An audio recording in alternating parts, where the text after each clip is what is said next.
Bienvenidos a Observatorio Cotidiano. El día de hoy vamos a hablar del tema de la marihuana, en realidad un poco de todas las drogas y de cómo está la situación de su regulación en México y, como usted sabe, de una discusión muy importante que es la de la eventual, pero no imposible, despenalización de todo lo que tiene que ver, no solamente, digamos, del cultivo, del traslado, de la posesión, del consumo. Y hay una iniciativa de ley que presentó la actual secretaria de Gobernación, Olga Sánchez Cordero, y también el líder de Morena en el Senado, Ricardo Monreal. Cuéntenos un poco de esto, Sara. Bueno, pues sí, digamos que el 8 de noviembre la ministra presentó esta iniciativa, una semana después de que habíamos logrado la jurisprudencia en la Suprema Corte de Justicia de la Nación. El quinto amparo. Entonces, eso fue como la coyuntura política que llevó a que ella presentara esta iniciativa que contempla el autocultivo, entonces de que una persona puede cultivar en su casa para su consumo personal sin fines de comercializar, de que puede haber clubes o asociaciones canábicas que pueden cultivar en conjunto, ¿no? Si varios de nosotros decidimos cultivar en conjunto, y finalmente que haya un mercado legal donde un adulto, donde una persona puede ir a comprar cannabis en de diferentes maneras, ¿no? Y dentro de eso también está contemplado un mercado restringido, ¿no? Es una regulación legal, estricto, que privilegia los pequeños y medianos productores o cultivadoras de la planta. Entonces, en realidad, ahorita estamos en un proceso donde es cómo pensar en que pudiera existir muchos productores en vez de crear agrópolis, ¿no? En vez de concentrarlo en grandes empresas. En grandes empresas, es decir, productores privados, digamos, y consumidores privados con un mercado regulado. ¿Sí? Exactamente. Una pregunta, Maya. Solo se refiere en este momento al cannabis, ¿no? Es decir, está restringida la iniciativa solamente a la marihuana.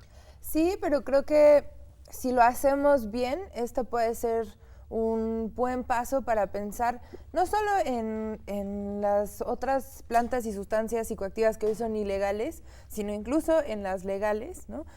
Porque la ley incluye cosas como reducción de riesgos y daños, que es una perspectiva que justo parte de reconocer que el consumo existe y que hay formas de consumir de manera menos riesgosa. Así como damos educación en temas de sexualidad, o sea, la única manera de evitar por completo, 100%, el embarazo y la transmisión de enfermedades por vía sexual es no tener relaciones sexuales.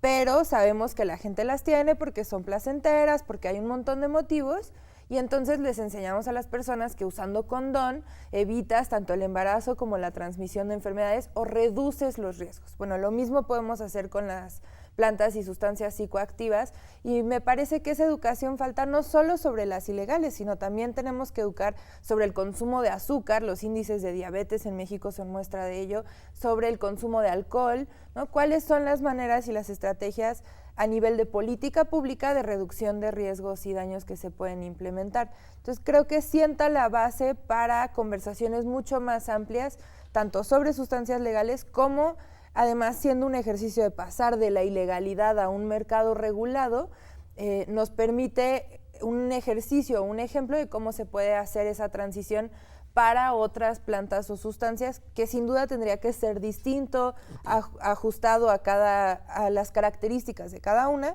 pero nos abre una puerta, ¿no? Y algo que dijo Amaya es muy importante, de que la gente también consume plantas y sustancias psicoactivas por los beneficios que ves en consumirlas, ¿no? La gente lo hace porque quieres sentirte bien. Tomas café en la mañana porque te da un levantón para que puedas seguir con tu día. Entonces es importante reconocer que la mayoría de las personas que usamos sustancias y plantas psicoactivas lo hacemos de una manera completamente funcional, productiva y sin problemas, sin que genera problemas en nuestra vida. Solo es el 11% de las personas, según datos de la ONU, que generan un uso problemático o una dependencia. Dame ese dato. El 11% de las personas que usan, que consumen algún tipo de droga ilegal son las únicas que, digamos, que generan, es el porcentaje que genera un uso problemático. No hay un espectro de uso, hay el uso casual, el uso más regular, sin problemas. Es como todos los que van y se toman su vinito en las noches, pues no todos generan el alcoholismo. Entonces, es de saber que para la mayoría de las personas que consumimos sustancias ilegales necesitamos un acceso seguro, mejor calidad de sustancias y que estamos muy dispuestos a pagar impuestos sobre ese consumo y que esos impuestos pueden ser utilizados para otros programas y para prevención, para educación, para reducción de riesgos y daños. Y es ese porcentaje que genera una dependencia que sí les tenemos que ofrecer un acercamiento al Estado. Tenemos que crear confianza, en vez de rechazarlos y decirles, no, vayan a consumir en otro lado o criminalizarlos. Es decir, ¿qué es lo que necesita? ¿Qué es la situación que ha causado a que generas un uso problemático y no tanto la sustancia que estás consumiendo? A ver, esto que dice Sara, que me parece muy interesante, de alguna manera tiene la contracara de un prejuicio social muy fuerte frente al consumo.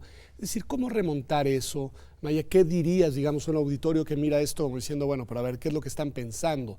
Legalizar y regularizar y reglamentar el consumo de drogas cuando en realidad lo que hay es, digamos, un prejuicio social muy fuerte ante lo que eso supondría, digamos, en términos concretos y también en términos de efectos colaterales, ¿no? Bueno, yo creo que hay dos grandes líneas sobre eso, ¿no? Una es que el Estado un poco ha evitado su responsabilidad en acercar servicios de salud adecuados a la población usuaria de drogas, ¿no? Por ser un uso ilegal, entonces el Estado, pues no, la única intervención que puede tener es la búsqueda de la abstinencia. Y muchísimos usuarios no quieren la abstinencia y entonces no son servicios adecuados para ellos. Y justo este dato que daba Sara es muy importante porque en México el porcentaje de personas usuarias que llegan a desarrollar un uso problemático es 3 veces mayor que el porcentaje internacional. ¿Por qué? Creo que eso se debe... O sea, si es el 11% internacional, tenemos un 30 y tantos por ciento. Exactamente. Acá. Y me parece que eso se debe a que no hay servicios de reducción de daños, a que la única alternativa que hay son estos tratamientos que además no están regulados correctamente por el Estado, donde hay serios maltratos y violaciones a derechos humanos dentro de estos centros, y que esta búsqueda hace, o esta criminalización hace que la gente se aleje de los servicios de salud, pero además lleva también a la marginación escolar, a la marginación laboral, incluso al encarcelamiento, y todos esos son factores que abonan a un ciclo de uso problemático, no por el uso mismo, sino porque el uso en un contexto como este es mucho más fácil que tienda a un uso problemático. Entonces creo que esa es una de las cosas que tenemos que reconocer, que el contexto en el que la gente usa es mucho más importante a veces que el uso mismo o la sustancia misma que está utilizando. Y por otro lado está el tema de la información, y es que el Estado va a tener que hacer un tema de reparación del daño que ha generado, reconociendo que ha sostenido mitos públicamente durante décadas que han resultado en la estigmatización y la criminalización de muchísimas personas. Y parte de dar la vuelta de página e incluso este mismo reconocimiento o paso que anuncia Andrés Manuel diciendo se termina la guerra contra las drogas, bueno, eso tiene que pasar por terminar o romper el discurso que enuncia al enemigo, ¿no? Y que lo vuelve este ser que es o violento delincuente o enfermo. Que es parte de esta cosa del prejuicio que... Totalmente. De decir, no solo se visualiza a quien consume como un ente problemático, un sujeto problemático y con, digamos, tendencias a la enfermedad, sino que además se le asocia con un enemigo social que es potencialmente violento en contra de las personas. Exacto, y en ese sentido el Estado tiene una responsabilidad de reparar ese daño con información, con campañas de información de desestigmatización de las personas usuarias. Y de las personas que forman parte de la cadena productiva de todo esto. Entonces, las personas que cultivan, los que distribuyen. Sabemos que hay muchas personas que están involucrados en este negocio hoy en día, que es un negocio informal, ilegal, sin derechos, ¿no?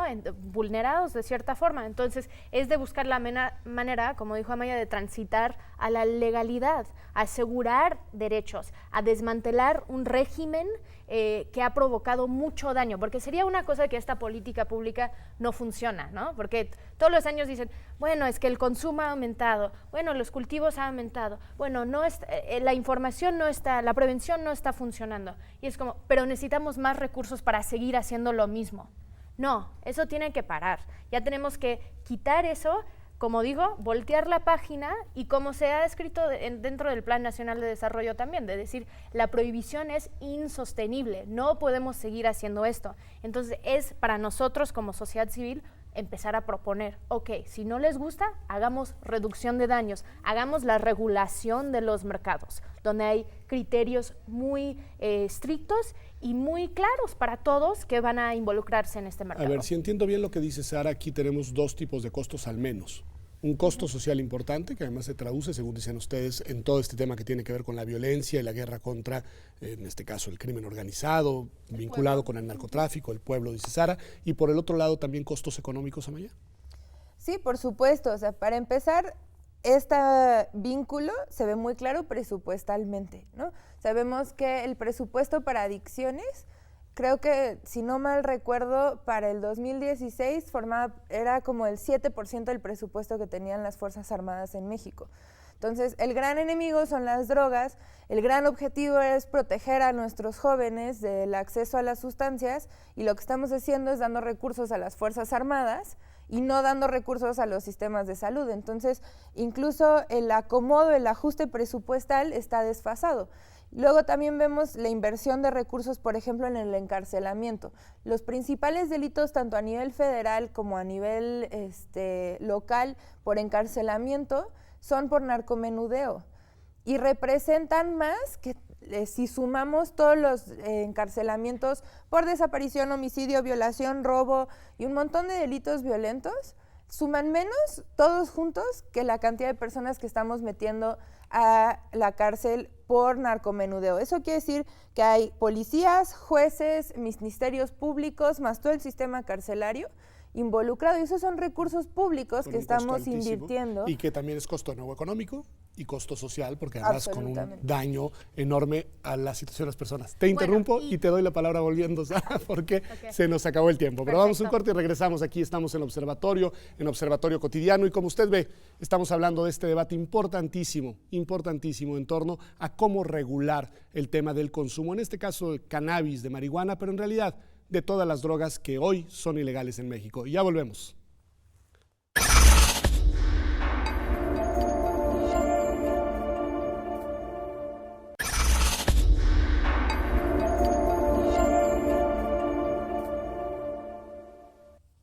Estamos de vuelta aquí en Observatorio Cotidiano y estamos hablando de la iniciativa presentada por la secretaria de Gobernación, Olga Sánchez Cordero, y por el senador Monreal en torno para regular, digamos, todo lo que tiene que ver, todo el proceso relacionado con la marihuana. A ver, Sara, dime. Tenía algo que quería agregar a lo que estaba diciendo Amaya, que es que narcomenudeo como una figura legal en realidad es posesión arriba de la tabla que está en la Ley General de Salud. Entonces, hay una tabla de posesión permitida, y cuando que en cannabis son 5 gramos. La mayoría de la gente no compran 5 gramos o menos en México, sino compras 20, 25, 28. Y entonces estás en una situación ilegal.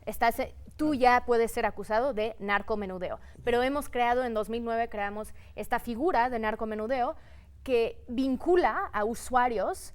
La idea era más bien distinguir entre usuarios y vendedores. Pero el problema es que muchos de los que venden son usuarios, y además crea un vínculo de usuarios o de personas narcomenudistas con el narco, esta creación de nuestra imaginación del narco, ¿no? Un señor con un sombrero y botas, que puede ser un campesino, si lo piensas así. Entonces también es de que, como había dicho, el enemigo público, ¿no? Esta figura que hemos convertido en el otro. Se ha construido a lo largo de décadas. Que lo hemos construido. O sea, desmontarlo no está fácil. Entonces, ¿cómo desmontamos eso? Pero entonces la idea de que hay todas estas personas en la cárcel por narcomenudeo, en realidad es posesión arriba de la tabla. Y lo que el gobierno anterior intentó hacer para enfrentar este tema era crear cortes de drogas o el programa de justicia terapéutica. Y en realidad eso sigue entonces criminalizando a las personas, poniéndolos frente a un juez, estigmatizando y que tengan que estar en programas y en tratamiento cuando en realidad son usuarios de cannabis sin un uso problemático. Entonces nada más quería poner eso ahí. Regresando a la iniciativa, porque creo que sí queremos abordar ese tema, nada más nosotros como sociedad civil hemos acompañado este proceso y seguimos acompañando el proceso ahora que está en el Senado, está en la Comisión de Justicia, donde ellos lo están dictaminando o tienen ese mandato de dictaminar. Y para nosotros lo que ha sido fundamental es que el tema de justicia social y reparación del daño es transversal dentro de la iniciativa. Entonces, de que no vamos a criminalizar a usuarios, que no vamos a criminalizar a personas que están cultivando y que podemos fomentar y promover un desarrollo económico para las zonas donde hoy en día están cultivando. Regular un mercado que ya existe regular y que un es mercado, ilegal, punto. sí, y que sea algo donde es una oportunidad para México, donde sentimos orgullo de ser un país productor en vez de que Naciones Unidas nos está diciendo, ay, ustedes son los malos porque siguen produciendo. A ver, esto que dices, Sara, es interesante porque tienes la dimensión internacional sobre el asunto. Es decir, nosotros estamos mirando hoy una coyuntura inédita, hay que decirlo, y una coyuntura potencialmente muy favorable para una iniciativa como estas. Está en el Plan Nacional de Desarrollo, hay un compromiso público de la Secretaría de Gobernación, hay una iniciativa que la presenta además junto con un senador que forma parte del grupo mayoritario en las dos cámaras. Es decir, hay un ambiente político propicio en México. No sabemos qué va a pasar, pero lo hay.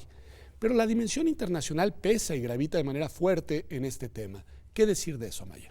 Bueno, antes que nada agregaría que a la dimensión nacional hay otro factor que mencionaba Sara al principio, y es que se posicionó también ya la Suprema Corte. Claro. Y eso quiere decir que por primera vez, si pasa esta iniciativa, sería un proceso impulsado por los tres poderes. Y eso también habla de una responsabilidad política más diluida en términos de costos, que siento que a veces a los legisladores les da mucho miedo. Ya tienen la base de las decisiones de la Corte. Exacto. Que de hecho tienen hasta octubre para presentar una iniciativa que modifica porque los 5 artículos. Al haberse dictado jurisprudencia, hay un plazo legal que obliga a los legisladores a pronunciarse en materia legislativa. Muy bien. Exactamente. No sabemos en qué sentido, pero tienen que pronunciarse. Exactamente. ¿Sí? Entonces, eso también suma yo creo, a esta lectura del contexto que nunca habíamos tenido esta situación. Ahora, internacionalmente también las cosas se están moviendo y no solo juega Naciones Unidas, sino en México, por ejemplo, la relación México-Estados Unidos ha sido un factor fundamental para las políticas que hemos adoptado en términos de drogas e incluso fue Estados Unidos quien frenó la regulación de distintas sustancias, incluyendo la marihuana, en 1940 en México. Hoy me parece que no es un tema prioritario para Estados Unidos en la relación México-Estados Unidos. Cada vez está aumentando más la regulación en diferentes estados, con diferentes modelos, y pareciera ya no ser prioridad detener este proceso en México, en esa relación. Entonces creo que eso es un nuevo panorama. Y a nivel Naciones Unidas, pues vemos que ya están tanto Uruguay como Canadá con legalización total en sus países, con regulación, pues, y eso mueve los tratados, y hemos visto que eso ha flexibilizado las declaraciones incluso de algunos de los representantes de Naciones Unidas, ¿no? En el foro que hubo en el Senado, Alejandro de la Junta Internacional de Fiscalización de Estupefacientes de la ONU se pronunció diciendo, incluso se puede regular sin romper los tratados, ¿no? O sea, ya hay una veta ahí, digamos, de permisibilidad incluso, sí, pero en un régimen internacional que ha sido muy rígido y muy prohibicionista, digamos. Pero justo Alejandro lo que planteaba es que había una posibilidad de interpretar con mayor flexibilidad los tratados. Entonces creo que estamos viendo que sí, el mundo está teniendo que moverse y adaptarse a los pasos que están dando algunos países, y que justo México no sería el primero, y entonces tendría la oportunidad, sí sería de los primeros, pero y así tendría la oportunidad de moldear y darle forma. Del liderazgo el que hablaba Sara. Exacto. Y además de que México tiene una autoridad moral sustancial, porque hemos pasado por una guerra tremenda con consecuencias devastadoras para nuestra población. Entonces, si nosotros no podemos poner ahí nuestras cifras y las historias y los rostros y todos los familiares que están buscando a sus seres queridos, por ejemplo, y decir, mira, nosotros hemos intentado hacer todo como país, como Estado, y el costo ha sido brutal y no podemos más. La esperanza de vida en jóvenes bajó por primera vez en una década por la violencia. Entonces, con eso es decir, nosotros tenemos la autoridad moral para poder proponer algo diferente, y tenemos una sociedad, que creo que es el otro factor dentro de la Suprema Corte y de los legisladores y la coyuntura política, tenemos una sociedad que está exigiendo un cambio, quieren un cambio, vemos un cambio en la opinión pública sustancial que debe ser reconocida, y creo que cuando acercamos información a la gente sobre cómo es un mercado regulado versus un mercado prohibido, un Estado no sabe cómo prohibir, sabe cómo regular, sabe cómo poner criterios y reglas. Yo leía que el prohibir no funciona nunca en ninguna materia. No va a funcionar. Digamos, prohíbes, sí, el homicidio y hay sanciones para hacer eso. No estamos promoviendo que sea legal eso. Pero hay una sanción. Ahora, con la impunidad que tenemos en este país, las sanciones no funcionan. Entonces, lo que nosotros vemos es regulamos cannabis y las otras sustancias, dependiendo de la sustancia, para reducir la corrupción y para que el gobierno pueda priorizar mejor otros delitos. Una pregunta importante esto que dice Sara Amaya. Han hecho ustedes un vínculo que me parece muy sensato entre el régimen prohibicionista y uno de los efectos colaterales que es la violencia, y esta violencia terrible que describe muy bien Sara. ¿Bastaría con regular en este momento? ¿Cuál sería el efecto potencial de regular solo la marihuana frente a las otras drogas, pensando en esta externalidad, en la externalidad de la violencia y en fin, la guerra contra las drogas? Es una gran pregunta y creo que hay un debate todavía abierto y que realmente el impacto lo veremos cuando suceda, pero me parece que hay algunos elementos centrales. Uno es que regular el cannabis ya no debilita al mercado criminal como lo hubiera hecho hace 10 años. Sí nos tardamos y hoy por hoy sí se ha diversificado y además hay otras plantas que son más centrales en el mercado ilegal, ¿no? Pero creo que hay factores muy complejos. Uno es que hay que reconocer que parte de la violencia es la violencia del Estado. No toda cuando hablamos de violencia y de regular y cómo eso va a ayudar, todo el mundo piensa porque vamos a desmantelar el narcotráfico.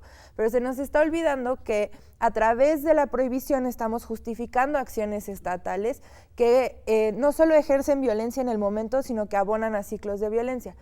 La otra parte que yo veo es el tema el reacomodo de los recursos que hablábamos antes. Si justamente esos policías que tenemos y ministerios públicos y jueces que tenemos perdiendo el tiempo haciendo detenciones por flagrancia a personas que están consumiendo un poco de marihuana en la calle y más bien cambiamos a que sí hagan investigaciones, porque no es solo que cambiemos el recurso del lugar, sino que cambiemos la lógica bajo la que trabajan. Ya no hacen investigaciones los policías y ministerios públicos. Casi la mayoría de las detenciones son por flagrancia y son para estos delitos. Entonces, eso implica que creo que era como el 50% de las denuncias que llegan no se abren carpetas de investigación. De esas carpetas de investigación que sí se abren, lo vemos con los familiares de personas desaparecidas. Ellos tienen que estar sobres de cada una de las investigaciones, llevando al MP, dándole líneas de investigación. Porque no hacen su tarea. Exacto. Los que la tienen que hacer. Tienen que hacer la investigación sin torturar a las personas. Por supuesto, pero no saben hacer ese trabajo. Hemos generado una dinámica en la que es más fácil cubrir cuotas deteniendo usuarios en la calle. Entonces, creo que hay muchos modos en los que sí puede abonar. No solo va a haber que centrarnos en modificar esas prácticas, en recolocar efectivamente los recursos, que no lo va a hacer mágicamente la iniciativa si se llega a aprobar, pero son cosas que sí van a liberar posibilidades. Un cambio de paradigma y un cambio de lógica. Sara, nos queda un minuto. Sí, exactamente, es el cambio de paradigma que necesitamos. Y además es de saber que no hay una sola solución a lo que ha sucedido en México y lo que está sucediendo en México, sino que nosotros, bueno, yo lo veo como algo de porcentajes, ¿no? La regulación de cannabis podría tener un impacto, no sabemos qué va a ser el impacto, de qué tamaño hasta que lo hacemos, pero va a tener un impacto. Después, la desmilitarización tendría otro impacto, ¿no? Atacar la impunidad tendría otro impacto. Entonces, es de ir aumentando nuestras intervenciones basadas en evidencia, ¿no? Sabemos que la militarización genera más violaciones a derechos humanos. Sabemos que cuando empiezas a castigar delitos de secuestro o de homicidio, bajan los secuestros y homicidios porque ya no vas a poder implementar esos mismos delitos. Entonces, es de ir acercando estas intervenciones y posibles programas que el gobierno puede hacer, y es lo que hemos intentado hacer, siempre entendiendo que la justicia social está en el centro y que sí podemos reparar el daño, y que vemos que si no hacen algo sobre el tema de política de drogas, si como país no hacemos un avance en esto, no vamos a avanzar a los siguientes pasos. Pues muchas gracias a las dos. En verdad ha sido muy interesante, ha sido muy completo. Se ve que tienen muy estudiado, como sabía, el tema. Pero además se ve que también la coyuntura es una coyuntura que permite un cierto optimismo, no solamente en el tema específico de política de drogas. Creo que sus intervenciones, sobre todo esta última de Sara, es muy importante para dimensionar lo que está en juego. Y lo que está en juego es mucho más que un tema concreto relacionado con la marihuana. Lo que está en juego es una concepción mucho más amplia de lo que entendemos por seguridad, de lo que entendemos por convivencia pacífica, de lo que entendemos por dinámicas de relación entre el Estado y sus políticas y la sociedad y las prácticas sociales que además forman parte de nuestra realidad cotidiana. Gracias por habernos acompañado aquí a Observatorio, precisamente Observatorio Cotidiano. Nos vemos aquí, como todas las semanas, el próximo martes en TV UNAM.